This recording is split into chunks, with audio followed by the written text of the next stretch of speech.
Assalamualaikum warahmatullahi wabarakatuh. Perkenalkan, nama saya Muhammad Al-Jubari. Di sini saya akan menjelaskan tipe penelitian hukum. Yang pertama, tipe penelitian hukum eksploratory, yang dimana jenis penelitian ini bertujuan untuk menggali atau mengeksplorasi aspek-aspek baru dalam bidang hukum yang belum banyak dibahas atau dipahami. Penelitian ini sering dilakukan ketika topik atau permasalahan hukum tersebut belum memiliki banyak literatur atau informasi yang mendalam, sehingga penelitian ini berusaha menemukan ide, teori, atau fenomena yang belum banyak diketahui. Karakteristik penelitian eksploratory. Yang pertama, tujuan penelitian mencari atau menemukan hal-hal baru dalam bidang hukum yang belum banyak dianalisis atau dibahas, menyusun pemahaman dasar tentang masalah hukum yang masih baru atau belum banyak diketahui orang. Yang kedua, ada pendekatan teori ini. Penelitian ini bersifat kualitatif, di mana data yang dikumpulkan bersifat deskriptif dan tidak terbatas pada angka atau statistik. Terus, tidak fokus pada pembuktian suatu hipotesis, tetapi lebih pada pencarian atau pemahaman mendalam mengenai suatu fenomena hukum yang ada. Peneliti seringkali menggunakan pendekatan studi kasus, wawancara, observasi, atau sumber data primer lainnya untuk mengeksplorasi fenomena yang relevan. 3. Cakupan masalah yang diteliti seringkali berada tahap awal pengembangan atau belum memiliki banyak penelitian terdahulu. Ini berupa perubahan dalam regulasi, berupa hukum, munculnya praktik hukum baru, atau pengembangan dalam interpretasi hukum. Penelitian ini tidak selalu bertujuan untuk memberi solusi langsung, tetapi untuk mengidentifikasi dan menggambarkan masalah serta potensi solusi yang ada. Contoh kasus, penelitian eksploratory ini bisa dilakukan untuk memahami penerapan hukum terhadap teknologi baru, seperti penggunaan kecerdasan buatan dalam sistem peradilan atau tantangan hukum yang munculnya akibat fenomena digitalisasi. Studi mengenai dampak hukum perubahan kebijakan baru di suatu negara yang belum banyak diteliti. Mencari pemahaman tentang bagaimana norma-norma hukum diterima atau ditafsirkan dalam masyarakat tertentu, terutama dalam konteks budaya atau tradisi lokal. Kesimpulan, penelitian eksploratory sangat berguna untuk memulai kajian terhadap topik-topik yang belum banyak dibahas atau diketahui, membuka ruang untuk menemukan teori baru, dan memberi dasar bagi peneliti hukum yang lebih relevan. Penelitian ini sangat relevan banget ketika ada kebutuhan untuk memahami isu hukum yang baru muncul atau untuk menggali lebih dalam mengenai aspek hukum yang belum banyak dipahami. Kemudian ada tipe penelitian hukum deskriptif atau jenis hukum yang bertujuan untuk menggambarkan atau mendeskripsikan fenomena hukum yang ada, baik itu mengenai aturan hukum, praktik hukum, atau peristiwa hukum yang sedang berlangsung. Penelitian deskriptif berfokus pada pengumpulan data untuk memberi gambaran yang jelas mengenai situasi, gambaran yang menjelaskan sebab akibat atau mencari solusi terhadap masalah tersebut. Karakteristik penelitian hukum deskriptif. Tujuan penelitian ini menggambarkan fenomena hukum yang terjadi di masyarakat, baik itu berkaitan dengan perundang-undangan, pelaksanaan hukum, atau penerapan hukum dalam praktik. Kemudian tidak bertujuan untuk mencari hubungan sebab akibat, tetapi lebih kepada memberi penjelasan yang jelas tentang suatu situasi hukum atau masalah hukum yang ada. Ada juga pendekatannya. Penelitian deskriptif ini biasanya menggunakan pendekatan kualitatif yang lebih menekankan pada pengumpulan data deskriptif seperti wawancara, observasi, atau analisis dokumen. Kemudian ada yang ketiga, jenis data. Data yang diambil data primer didapatkan dari observasi, wawancara langsung yang dengan praktisi hukum, atau analisis terhadap keputusan pengadilan yang relevan. Yang kedua ada data sekunder, biasanya mencakup dengan dokumen hukum seperti perundang-undangan, peraturan, kebijakan pemerintah, atau hasil penelitian sebelumnya yang relevan. Yang keempat ada cakupan masalah. Penelitian hukum deskriptif ini tidak mencoba untuk menganalis alasan di balik suatu fenomena hukum atau mencari pemecahan masalah, melainkan untuk menggambarkan apa yang ada dalam praktik atau teori hukum tertentu. Fokus utama adalah untuk memahami keadaan atau kondisi hukum yang berlaku. Misalnya, bagaimana hukum tersebut diterapkan, bagaimana prosedur hukum berjalan, atau bagaimana norma hukum dipahami di dalam masyarakat.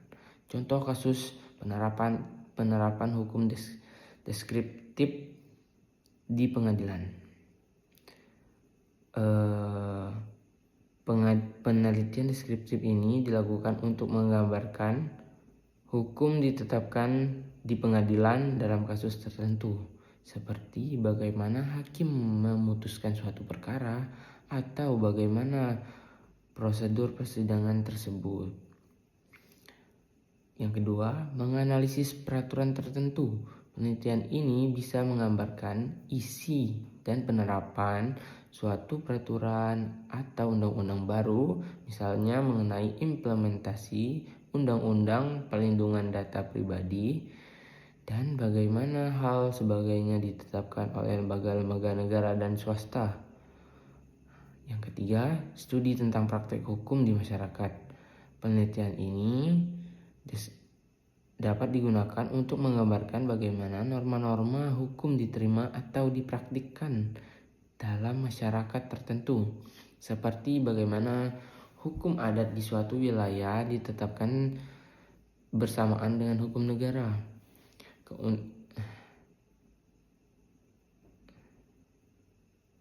Jadi, penelitian hukum deskriptif sangat penting untuk memberi pemahaman tentang bagaimana hukum berfungsi di masyarakat tanpa melakukan analisis lebih dalam tentang sebab dan akibatnya.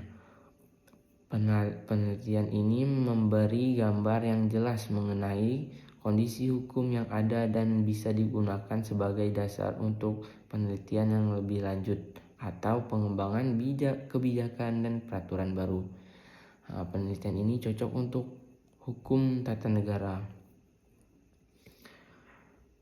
Tipe penelitian hukum ada yang ketiga, tipe penelitian hukum explanatory. yang dimana jenis penelitian ini bertujuan untuk menjelaskan dan memberitahu pemahaman mendalam tentang hubungan sebab akibat antara fenomena hukum tertentu. Penelitian ini lebih dari sekedar menggambarkan atau mengeksplorasi fenomena hukum, tetapi berusaha menjelaskan mengapa dan bagaimana suatu peristiwa hukum terjadi atau apa dampaknya terhadap sistem hukum, masyarakat, dan aspek lainnya yang terkait. Karakteristik penelitian ini, tujuan penelitian ini berfokus pada menjelaskan sebab akibat daripada suatu fenomena hukum. Artinya penelitian ini bertujuan untuk menggali dan menjawab pertanyaan bagaimana atau bagaimana mengapa suatu masalah hukum terjadi dan diterapkannya. Penelitian ini berusaha menjelaskan dinamika dan faktor-faktor mempengaruhi suatu fenomena hukum, yang dimana baik itu dalam peraturan perundang-undangan, kebijakan, pemerintahan, keputusan pengadilan, atau perilaku sosial yang terkait dengan hukum. Yang kedua, ada pendekatan. Pendekatan penelitian ini umumnya menggunakan pendekatan kualitatif yang mendalam. Namun dalam beberapa kasus juga menggunakan pendekatan kuantitatif, terutama jika penelitian ini menguji hubungan sebab akibat dengan menggunakan data numerik, misalnya dengan data statistik. Kasus hukum yang dapat dianalisis untuk melihat pola atau tren. Penelitian ini mengidentifikasi variabel-variabel yang mempengaruhi fenomena hukum dan menganalisis hubungan antara variabel tersebut. Cakupan masalah penelitian explanatory ini menggambarkan fenomena hukum atau mengidentifikasi masalah, tetapi juga mencoba untuk mencari dan menjelaskan mengapa fenomena hukum tersebut dan dampaknya. Penelitian berusaha mengidentifikasi faktor-faktor penyebab dan konsekuensi dari fenomena tersebut.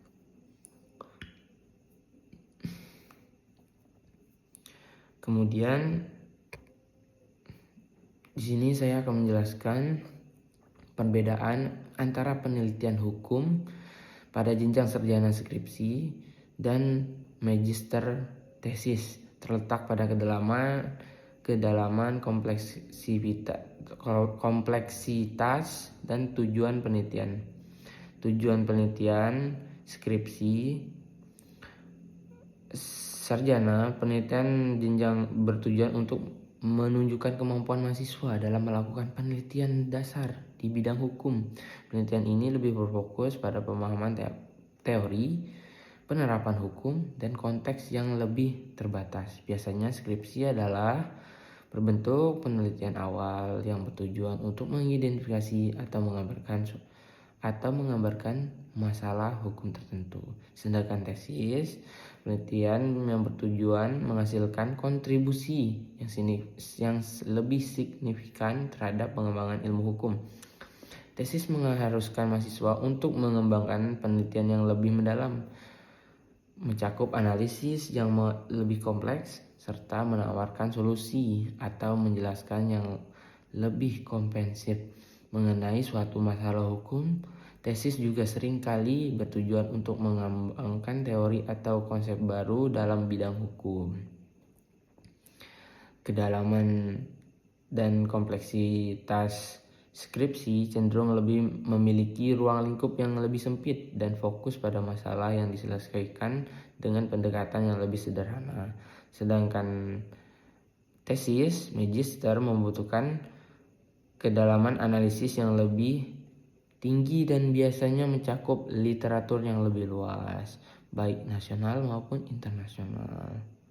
Yang ketiga, metodologi penelitian. Metode yang digunakan skripsi cenderung lebih sederhana dan cenderung lebih deskriptif dan eksploratif. Sedangkan tesis, penelitian magister lebih biasanya menggunakan metodologi yang lebih canggih dan lebih beragam, baik dalam hal teknik pengumpulan data maupun analis data. 4. Kontribusi terhadap ilmu hukum. Skripsi lebih berfokus pada pemahaman dasar tentang topik hukum tertentu dengan bertujuan untuk menunjukkan bahwa mahasiswa itu dapat melakukan penelitian yang lebih sistematis dan menyusun argumen yang logis berdasarkan fakta dan teori yang ada. Sedangkan tesis diharapkan dapat memberi kontribusi yang lebih signifikan terhadap perkembangan ilmu hukum, baik melalui penemuan baru, pengembangan teori, atau penerapan konsep hukum yang pada kasus-kasus lebih kompleks. Penulisan dan struktur. Penulisan skripsi cenderung lebih sederhana dan fokus pada pemaparan masalah hukum dan analis yang bersifat dasar. Sedangkan tesis, penulisan lebih kompleks dan mendalam yang mengembangkan argumen yang lebih kuat dan logis. Yang keenam, durasi penelitian. Penelitian jenjang sarjana biasanya lebih singkat. Waktu penelitian yang antara berapa bulan hingga berapa tahun karena ruang lingkup penelitian yang lebih terbatas. Sedangkan tesis, penelitian membutuhkan waktu yang lama, bisa hingga 2 tahun karena mencakup analisis yang lebih mendalam, studi literatur yang lebih banyak, dan mengumpulkan data yang lebih kompleks. Jadi sekian dari saya, itu saja yang dapat saya jelaskan tentang tipe penelitian, juga perbedaan penelitian hukum, jenjang skripsi, dan magister hukum tesis. Terima kasih.